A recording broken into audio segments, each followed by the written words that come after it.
Добрый день, Владимир Валерьевич. Ознакомился с отчетом, который вы предоставили. Деятельность Министерства финансов по итогам 2023 года оцениваю удовлетворительно. При этом перед нами всеми целый пласт задач, которые мы должны решить. Финансы для государства очень важны. Огромное количество нерешенных экономических и социальных проблем, решение которых требует повышения и финансовой дисциплины, и их физическое наличие. Поэтому давайте мы с вами эти вопросы и обсудим. В рамках ознакомления с вашим отчетом я обратил внимание на то, что ваше контрольно-ревизионное управление с определенной периодичностью проводит мероприятия. И направлены материалы в Генеральную прокуратуру. Я бы хотел узнать, есть ли результаты, есть ли лица, которые привлечены к ответственности за нарушение финансовой дисциплины. Спасибо, Руслан Георгиевич, за оценку деятельности в 2023 году. На самом деле, в целях координации деятельности со всеми контрольно-надзорными органами в структуре Министерства финансов действует и функционирует контрольно-ревизионное управление, которое осуществляет непосредственно последующий контроль за целевым и эффективным использованием средств. 2023 год, его результаты: 19 контрольных мероприятий, проверено, охвачено 53 объекта контроля. Кроме того, еще раз повторюсь, по взаимодействию с контрольными и надзорными органами, по их обращениям осуществляются мероприятия,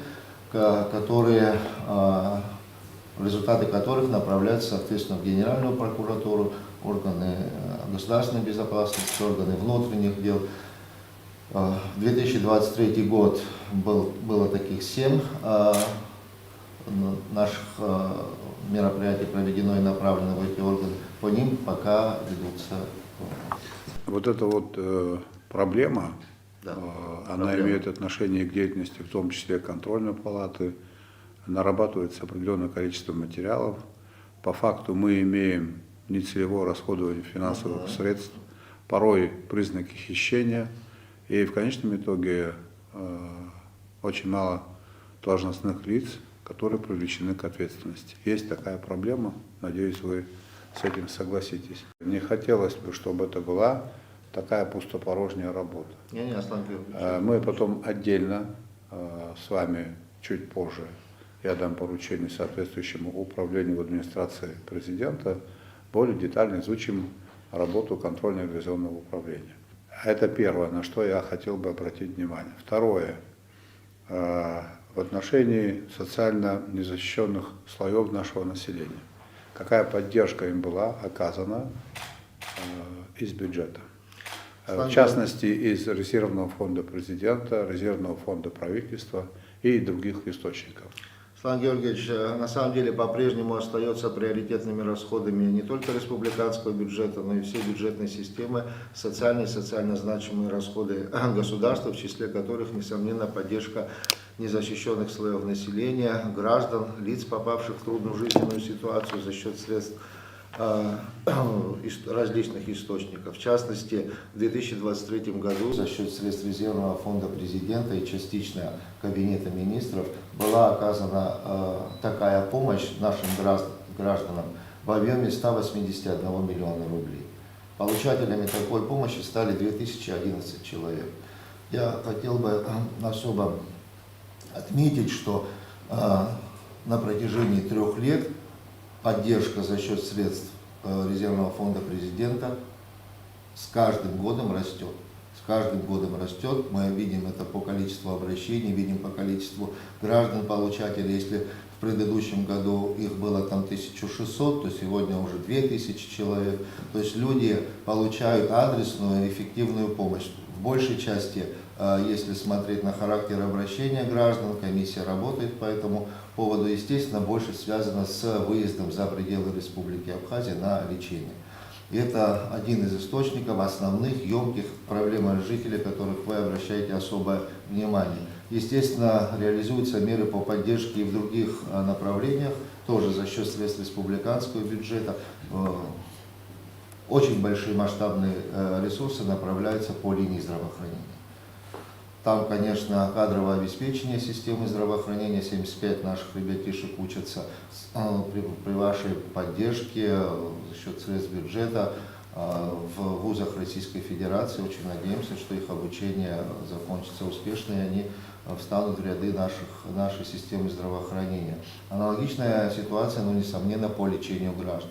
Там тоже за 470 человек, которые получают адресную медицинскую помощь за пределами Республики Абхазия. Здесь тоже очень действенный инструмент. Хочу отметить, что республиканский бюджет, да и местные бюджеты при наличии таких расходов не останавливаются на видах медицинских услуг. У нас нет порогов, у нас есть оплата расходов на такие цели от 40 тысяч до 2 миллионов рублей на каждого человека. Хотел бы вас попросить ответить на такой вопрос. В динамике сравнительный анализ с 2022 годом, с 2021 годом финансирования, объема финансирования правоохранителей, Министерства внутренних дел и других ведомств. Как с этим обстоят дела? Есть ли у нас прирост? К примеру, по всей правоохранительной системе, если брать, то к 2022 году прирост 2023 составил 175 миллионов рублей. Но это год к году, с 2020 года у нас идет поэтапное повышение бюджетных ассигнований, то есть финансового обеспечения правоохранительных органов. Аналогичная ситуация происходит и в системе национальной обороны. В течение 3 лет, начиная с 2020 года по 2023 год, прирост расходов на национальную оборону, на Министерство обороны с 357 миллионов рублей вырос до 716 миллионов рублей в 2023 году. Показатель 2024 года сориентирован на уровне 730 миллионов рублей. Потребность в обеспечении необходимыми средствами для нужд обороноспособности в тех возможностях, которые располагает бюджет, обеспечивается в объеме 100% своевременно, в полном объеме. Разъясните состояние дел по вопросу, связанному с повышением заработной платы отдельных категорий бюджетников. В 2023 году продолжилась реализация мер по установленным критериям и целевым показателям соглашения о порядке софинансирования размеров заработной платы отдельным категориям работников бюджетной сферы. Средний целевой показатель в размере 27,6 по всей системе в 2023 году достигнут. Если брать отдельные категории, к примеру, взять педагогические работники среднеобразовательных учреждений, школы, то там средний показатель 25. Средний показатель 25 тысяч рублей по итогам 2023 года. Да. С чего мы начинали в 2020 году? Какая была цифра? В 2020 году была 17. 16,7. 16,7. Да. По итогам 2023 года мы вышли на цифру 27,6. 27,6. Я бы еще хотел отметить особо, что вами подписанная программа, государственная программа социально-экономического развития на 2022-2025 годы, там установленные критерии по достижению целевых показателей средней заработной платы 27,4. Мы в 2023 году достигли по факту целиком по всей бюджетной системе 27,9. Параметр собственных доходов бюджета был определен в 7,2 миллиарда рублей на уровень 2023 года. Мы в 2023 году его достигли 9,8 миллиардов рублей. Это говорит о поступательном темпе собственных доходов. Теперь расскажите нам, как обстоят дела у нас с финансированием такой проблемы, как решение переселения из ветхого жилья, решение жилищных проблем. Что у нас сделано в 2023 году, какие деньги предусмотрены? Руслан Георгиевич, в соответствии с законом о республиканском бюджете в целях компенсации расходов по переселению с аварийного жилья, непосредственно аварийное жилье в городе Сухум по улице Назадзе. Это, кажется, многоэтажный дом. Да, многоэтажный жилой дом, многоквартирный жилой дом. Вот, в целях реализации этих мер, установленных законом и отдельных поручений по доведению этих объемов, в 2023 году на эти цели было направлено 284,6 миллионов рублей. Там комиссия работала, определили критерии, определили размер за квартиру с учетом особенностей, с ремонтом квартира или без ремонта. Выплаты гражданам начались? Выплаты гражданам полностью в этом объеме в 2023 году закончились. В объеме 284,6 миллионов рублей. Средства направлялись в бюджет администрации города Сухум, доводились до граждан путем открытия лицевых счетов в коммерческих банках, ну там, где им удобно. Какое количество граждан получили эти деньги? Там 108 квартир, 108 владельцев квартир. Вот они. Понятно. А как финансируется программа жилища? Программа жилища в объеме 60 миллионов рублей, предусмотренная на 2023 год, была профинансирована в объеме 47,4 миллиона рублей. Это не говорит о том, что нехватка средств или еще какие-то обстоятельства, связанные с финансированием. Дело в том, что комиссия по программе жилища приняла решение на все 60 миллионов рублей, но с учетом того, что гражданам выдали сертификаты, каждому там, в размере установленной комиссии, они пока еще не нашли жилье. Вот, как только приходит обращение о том, что гражданин подыскал себе жилье, соответственно, социальное жилье, мы тут же обеспечиваем финансированием. В 2023 году 47,4 миллиона рублей было направлено на эти цели. Понятно. Это очень важное направление деятельности, и мы должны предпринять максимум усилий для того, чтобы наша работа в этом плане была продуктивной. Спасибо. Расскажите нам о тех мерах, которые предпринимаются в плане финансирования секторов экономики. Какая сумма денег была направлена на эти цели? В 2023 году продолжились мероприятия по поддержке отдельных отраслей экономики, в числе, конечно, приоритетных здесь является поддержка энергетической отрасли. Я хотел бы об этом поподробнее сказать. Ресурс, направленный на эти цели в 2023 году, достиг 900 миллионов рублей. В этой связи и в 2024 год ознаменован тоже бюджетными ассигнованиями на поддержку энергетической отрасли. Бюджетные средства, они имеют особый приоритетный характер именно в том числе не только как поддержка энергетической отрасли, но и как расход, но и как затраты на потребление энергии бюджетополучателям. Мы здесь тоже поставили приоритет на уровне заработной платы. С 2020 года, обращая внимание особенно на эту отрасль, с учетом тех задач, которые вы ставите, которые имеются в нашей стране, мы фонд оплаты труда и расходы по обеспечению погашения задолженности за электроэнергию номер один. Расходы номер один стоят. У нас в зависимости стоит даже так, не выдаем заработную плату, пока не оплачиваем за электроэнергию. Вот такая задача по всей стране стоит, в том числе через систему мер бюджетной поддержки, трансфертов. Вот в последние месяц 2 миллиона рублей имел задолженность бюджета Очимчирского района за образовательные учреждения за электроэнергию. Но мы не могли оставить это без внимания, хотя могли бы ждать, пока там бюджет Очимчирского района нарастит деньги там, и так далее. Мы сразу деньги общим объемом отправили, чтобы 2 миллиона сразу попали в энергосистему. Вот Какие отрасли экономики еще были направлены государственные бюджетные деньги?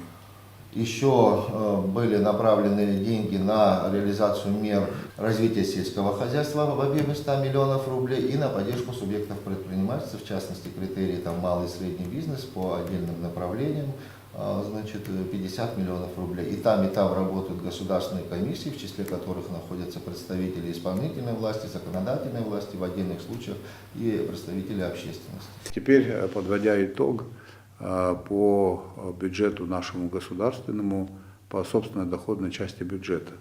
Цифры, которые были обозначены в законе, первоначальные цифры, и к чему мы пришли, и за счет чего нам удалось получить эту разницу. Расскажите, пожалуйста. Слава Георгиевич, на самом деле тенденции, которые наметились с 2020 года по консолидации бюджетных доходов, по мобилизации налоговых, неналоговых доходов в бюджетную систему, они из года в год дают определенные результаты. Если ретроспективно и хронологически брать показатель 2020 года и 2023 года, то в 2020 году собственные доходы составляли 4 миллиарда 800. В 2023 году 9 миллиардов 800. Причем 2020 год и 2021 мы практически проходили с ковидными ограничениями, которые не полностью обеспечивали доходную базу. Факторы, которые обусловили такую доходную часть, как вы их распишете? Несомненно, для причины такого роста доходов, я об этом часто говорю, это очень мобильное и эффективное администрирование, повышение эффективности администрирования доходов. Здесь особое внимание хотел бы обратить на уровень администрирования Министерства по налогам и сборам. Практически плюс 1 миллиард рублей за год, 23-22. Государственный таможенный комитет в числе главных лидеров среди администраторов Министерства по налогам и сборам, на первом месте Государственный таможенный комитет, там тоже 900 миллионов рублей прирост, год к году идет, в 23-22. Вот эта позиция нам дает возможность обеспечивать темпы роста доходов, соответственно приращивать и расходы. За 2023 год по отношению к 2022 расходы на 2 миллиарда 800 выросли. 2 миллиарда 800 у нас не так давно целиком бюджет был, а мы только за год приросли по расходам. Вот. Естественно, ну и мы знаем, что продолжается работа по вовлечению новых объектов предпринимательства и их постановке на учет. Это тоже очень важная работа. Здесь очень активно работа идет глав администрации с налоговым ведомством. Мы наблюдаем, что у нас прирост идет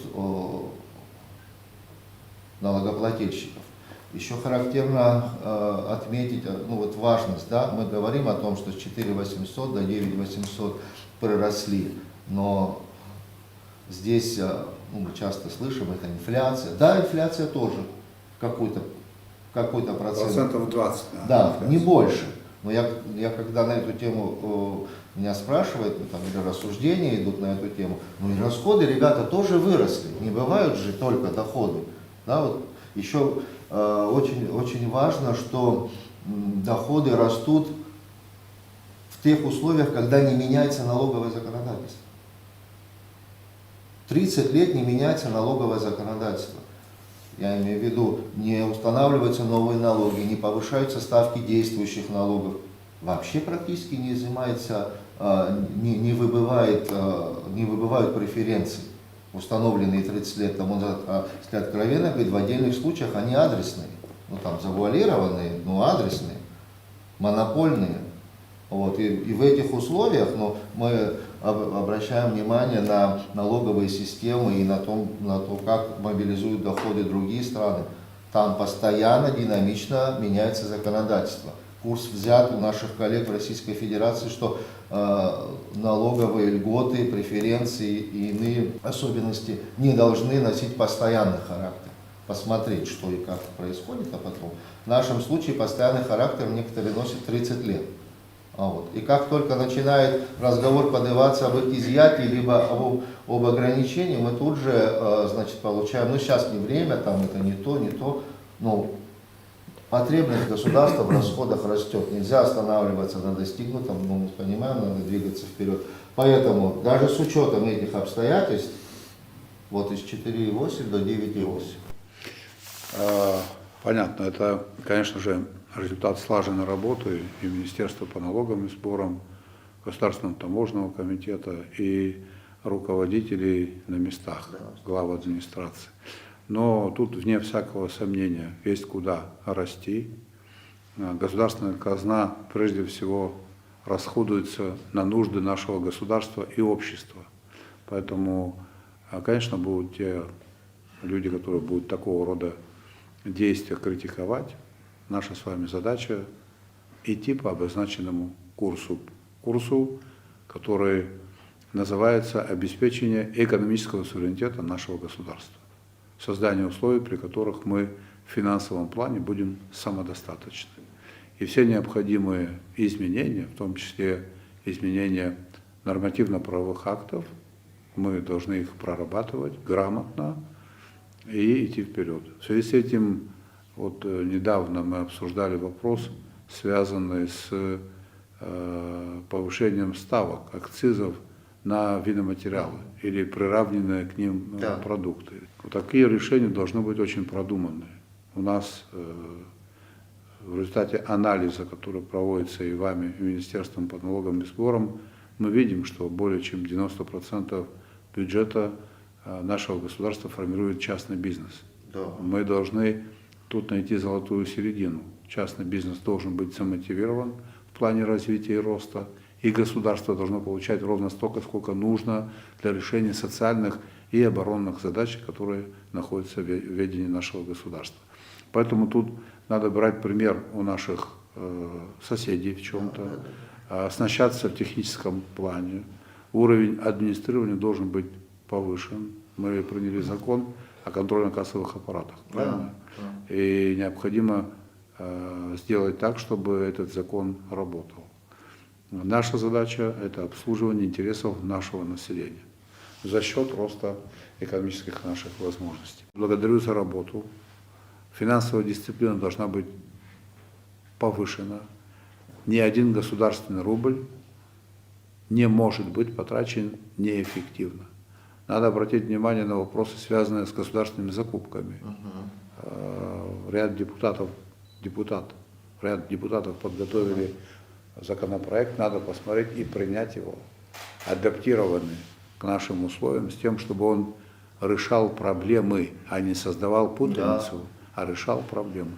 К этому надо идти. Ну и вопрос связан с тем, что Министерство, Российская Федерация обещала нам поддержку в плане технического оснащения Министерства по налогам и сборам и Государственного таможенного комитета как главных администраторов по сбору налогов. Эта работа тоже для нас важна, и мы должны ее в полной мере выполнить. Желаю успехов в 2024 году. 2024 год особенный, он очень важный. В бюджете предусмотрены средства для решения конкретных задач. Мы должны в этом году обеспечить все школы, все без исключения школы, спортивными площадками. Я говорил об этом, поручение было вам дано. Насколько я знаю, эти средства предусмотрены в бюджете. Это очень важно, потому как речь идет о здоровье нашей нации. Детские площадки в городах, медицина, решение других социальных вопросов. Все это замыкается во многом на вашем ведомстве. Поэтому необходимо использовать все имеющиеся возможности эффективно. Задача, которая стоит перед Министерством финансов по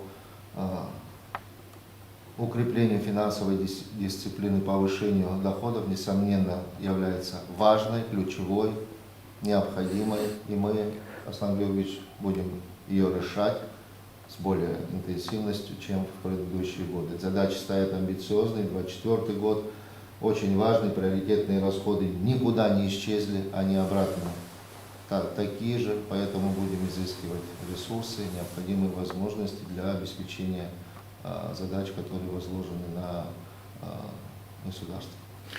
Надо еще обратить внимание на то, что доля тех, кто получает российскую пенсию, в Абхазии сокращается.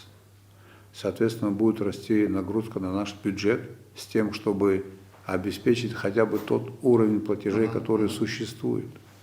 Ну, вы цифры эти знаете, это надо иметь в виду, потому как это наш долг государства обеспечить выплатами наших граждан, которые уходят на пенсию. Это тоже очень важная, отдельно взятая задача. Все упирается в возможности нашей экономики. Наша экономика должна расти серьезнейшими темпами. Для этого есть все предпосылки. Хорошие предпосылки есть для увеличения деловой активности, вовлечения инвестиций в предпринимательскую среду. Это очень важный аспект. вовлечение инвестиций может рассматриваться как некая гарантия, в том числе бизнеса, это ключевые позиции, так работает весь мир, мы тоже, несомненно, должны опираться на этот опыт. Вот.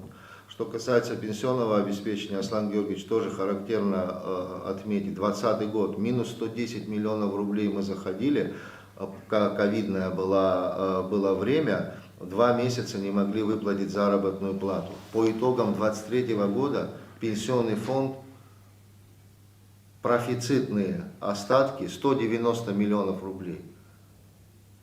А вот пенсионный фонд в 2020 году объем был 900 миллионов, да? Вы не помните цифры, какие были? Да, 900 был. 900. А сколько сейчас? Сейчас 1 200 000 у нас. Там остаток 190 миллионов. У нас есть договоренность о том, что может в течение 2 лет попробовать консолидировать средства, может еще там добавить с различных источников. Может быть, с учетом того, что вы сейчас отметили, что сокращаются пенсионеры, получающие российскую помощь, может быть, попробовать проиндексировать социальную пенсию. Но, естественно, на 100, на 150 рублей индексировать, наверное, смысла нет как такового. Хотя 150 рублей и того смотришь, там это сотни миллионов. И того, когда Понятно, смотришь. понятно. Да, вот сейчас, вот, по-моему, в прошлом году было повышение отдельным категориям пенсионеров, да? 5000 человек это коснулось. Да, это было в 2023 году отдельным категориям пенсионеров, семьи погибших направлено, 22 миллиона рублей было направлено, а уже с 24-го, о чем вы сейчас говорите, там уже за 40 миллионов, итого 70 миллионов, да, с 24-го уже все постоянно будет отдельным категориям. Еще в 2023 году обеспечили погашение международного обязательства, если откровенно говорить, по нашей нерасторопности или расторопности, но с учетом особенностей, пенсионный фонд 23 миллиона рублей заплатил за граждан, которые неправомерно получили пенсию. По поддержке нашего налогового ведомства со стороны коллег из Российской Федерации, это обязательно надо в 2024 году постараться полностью завершить. Дело в том, что они, насколько мы обсуждаем эту тему, они ведут сюда первично администрирование налога на добавленную стоимость. В Российской Федерации уровень администрирования НДС по контролируемым сделкам составляет 100%. Это очень хороший механизм. Если мы его внедрим на территории Абхазии, мы по сути, может произойти только контрабанда, больше ничего. И то она там в пунктах пропуска не произойдет. Все остальное будет контролироваться. Мы часто, Аслан Георгиевич, слышим, вот это иждивенческий образ жизни породил такие отношения, мы там не занимаемся там эффективно, не наращиваем, экономику свою. Но я хочу заметить, что 2020 год уровень российской финансовой помощи по отношению к доходам 48% составлял. В 2022 году 41,5%, 2023 год 36%.